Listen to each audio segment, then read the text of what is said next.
En fait, c'était une soirée de travail. Alors, on a mis les gens en petites équipes et puis on leur a donné de l'ouvrage à faire, à discuter entre eux, prioriser des projets sur trois grands thèmes.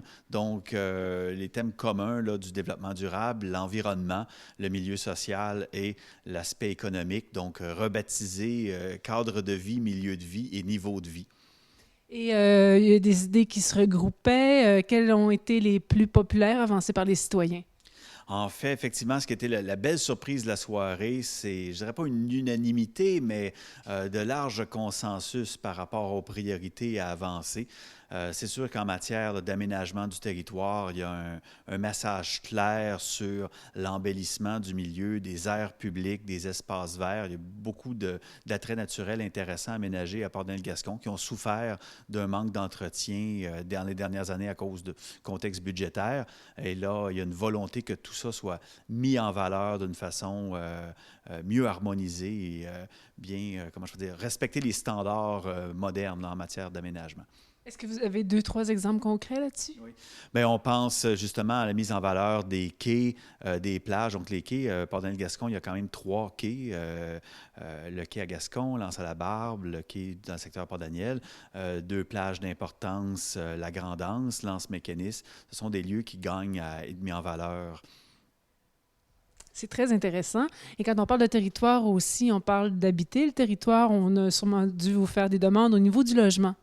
Oui, donc c'est déjà sur la table à dessin, ça se travaille, devrait être réglé dans les prochaines semaines, mais la notion de soutien municipal au développement résidentiel, c'est revenu comme un souhait de la population et on sait aussi que les besoins en logement vont être là.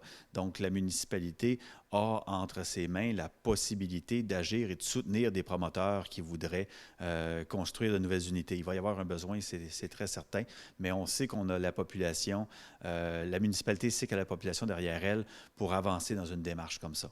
Est-ce qu'on vous a parlé à la réunion de logements sociaux? Oui, aussi, particulièrement pour les personnes âgées.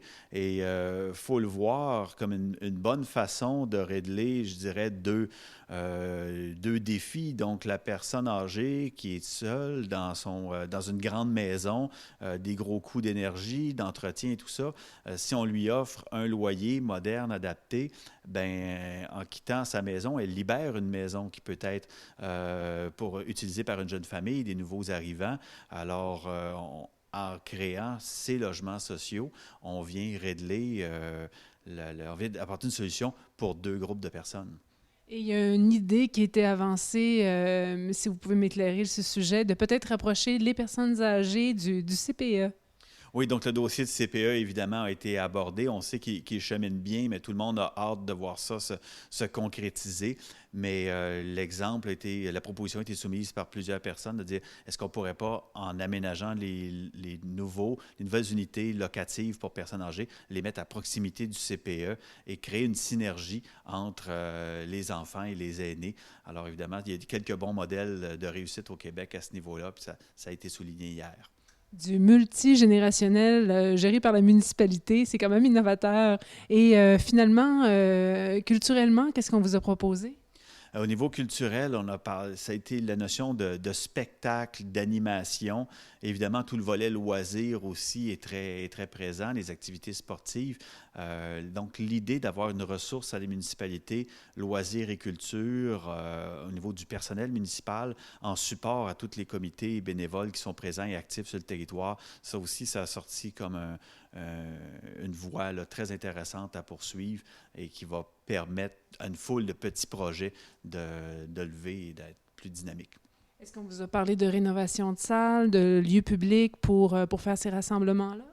Oui, donc on a plusieurs exemples. Bon, on sait qu'on a l'aréna à Gascon qui est utilisé uniquement l'hiver. Il pourrait y avoir une vocation hors saison, une vocation d'été qui lui serait donnée. On a l'aréna à Port-Daniel aussi pour lequel certains ont proposé des utilisations sportives, mais dans d'autres créneaux que le volley hockey, là, dans d'autres sports intérieurs ou même justement des événements comme ça, mais aussi l'idée de scènes extérieures pour des spectacles itinérants. On pense justement à des festivités de la fête de Saint-Jean. Et puis aussi, on pense à deux événements, la fête de la pêche à Gascon, où on a aussi le Symposium des arts, donc bonifier là, les locaux qui pourraient être mis à disponibilité pour ces événements-là.